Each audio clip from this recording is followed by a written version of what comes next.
नमस्कार दोस्तों, आपका अपने YouTube चैनल पर स्वागत है। आशा करती हूँ आप सब अच्छे होंगे। हम भारत और पाकिस्तान मीडिया में राष्ट्रीय व अंतर्राष्ट्रीय मुद्दों पर डिस्कशन होता है, इसी पर मीडिया का रिएक्शन देखते हैं। वीडियो पसंद आए तो वीडियो को लाइक, शेयर और चैनल को सब्सक्राइब जरूर करें, जिससे मुझे भी मोटिवेशन मिल सके और आगे भी इसी तरह की वीडियो मैं आपको प्रोवाइड करवा सकूँ।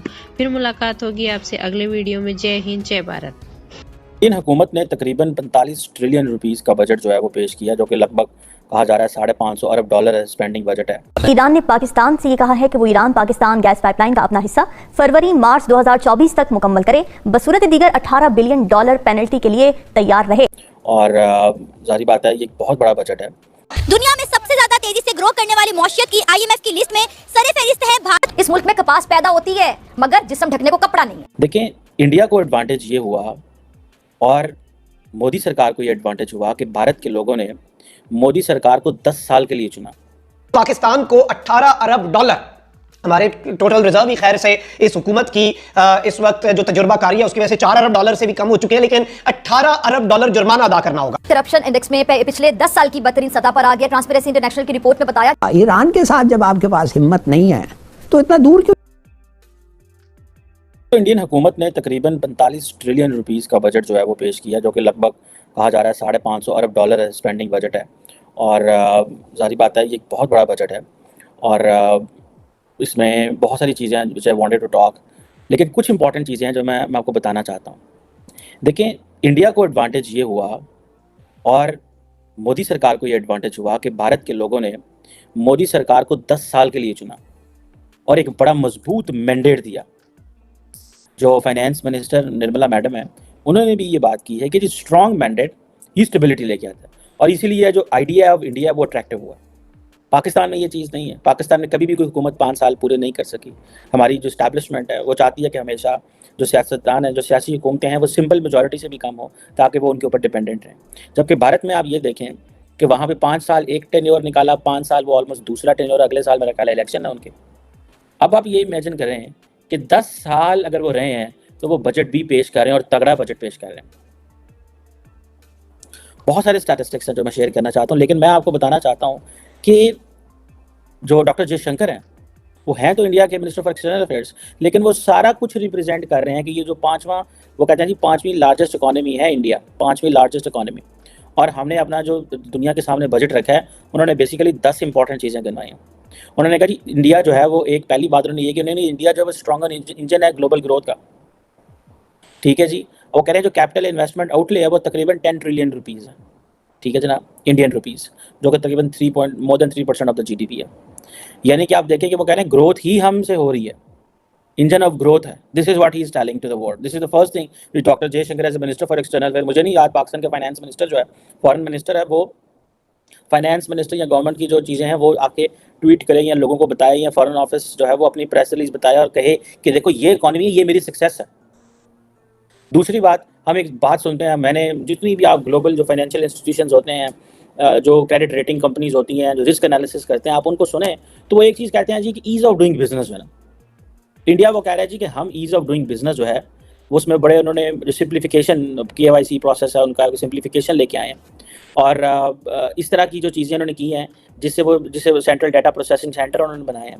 और ये चीज़ें जो हैं basically they are giving lot of value in terms कि जी हम अब दूसरी इंटरनेशनल जो इन्वेस्टर है उसको खींचेंगे। पहले वो बता रहे हैं कि हम इंजन ऑफ ग्रोथ हैं, फिर वो कह रहे हैं कि ईज़ ऑफ डूइंग बिजनेस है। आओगे तो रेड कार्पेट बिछा पड़ेगा।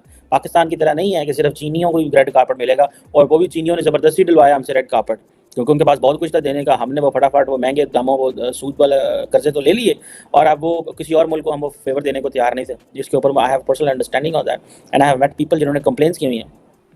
और अब जब फॉरेन डायरेक्ट जब इसकी ईज़ ऑफ डूइंग बिजनेस की आती है बात, तो वो कहते हैं जी ठीक है हम जो है वो इनडायरेक्ट टैक्स सपोर्ट देंगे मैन्युफैक्चरिंग को, कंप्लायंस है, इनकम टैक्स के बेनिफिट्स हैं, स्टार्टअप्स के बेनिफिट्स देंगे। दिस इज़ व्हाट वो अपना दुनिया को इमेज ये दिखा रहे हैं।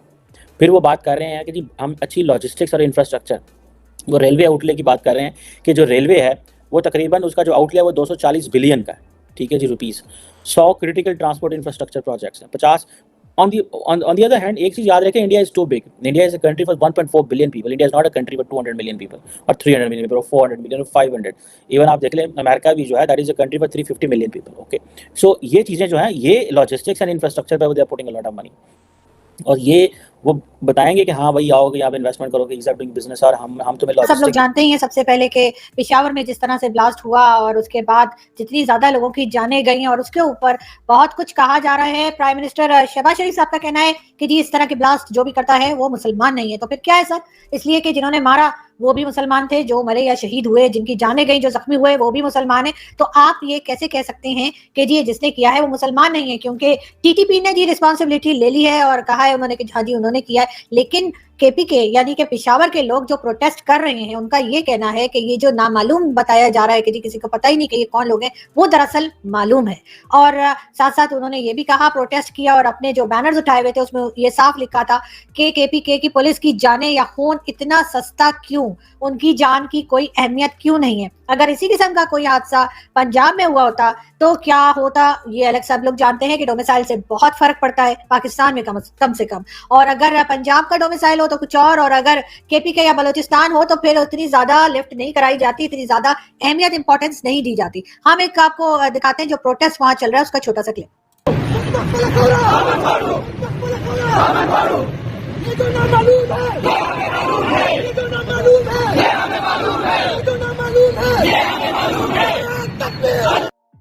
जी ये जो नामालूम है ये हमें मालूम है, ये वहां पे प्रोटेस्ट चल रहा है पेशावर में और ये नामालूम कौन है आप लोग भी जानते हैं और मैं भी जानती हूँ कि ये किसकी बात कर रहे हैं, लेकिन जो हमें देख रहे हैं वो शायद नाम ले सकते हैं। अब मैं क्या बताऊंगे भाई लोग को कह रहे हैं, लेकिन बहरहाल आप लोग समझ तो गए ही होंगे कि थोड़ा सा मेरा मतलब है कि आप लोगों को थोड़ा बहुत आइडिया हो गया है पाकिस्तानी वीडियोस देख देख के क्या हम किसकी बात कर रहे हैं। और बिल्कुल ये नामालूम जब कहा जाता है तो ऑफ कोर्स स्टैब्लिशमेंट का, एजेंसीज का या इनके नाम लिए जा रहे होते हैं, जिनके नाम लेने से उठा लिया जाता है, मार दिया जाता है, गायब कर दिया जाता है, बड़ा कुछ किया जाता है। लेकिन अगर कोई पॉलिटिकल पार्टी होती या पॉलिटिशियन होता तो यकीनन ये लोग नाम लेते, लेकिन अगर ये लोग ना मालूम कह रहे हैं तो समझ जाइए कि किसकी बात हो रही है। बहरहाल बहुत अफसोसनाक वाकया था, ऐसा नहीं होना चाहिए था लेकिन ऐसा हुआ है। और अब जी हमारे आर्मी चीफ यानी कि जो हमारे नए आर्मी चीफ साहब आए हैं उनका कहना यह है कि जिन लोगों ने ये खून बहाया है यानी कि जनरल आसिम मुनीर साहब का ये कहना है कि जिन्होंने पेशावर में ये ब्लास्ट किया और लोगों की जानें ली उनको छोड़ा नहीं जाएगा।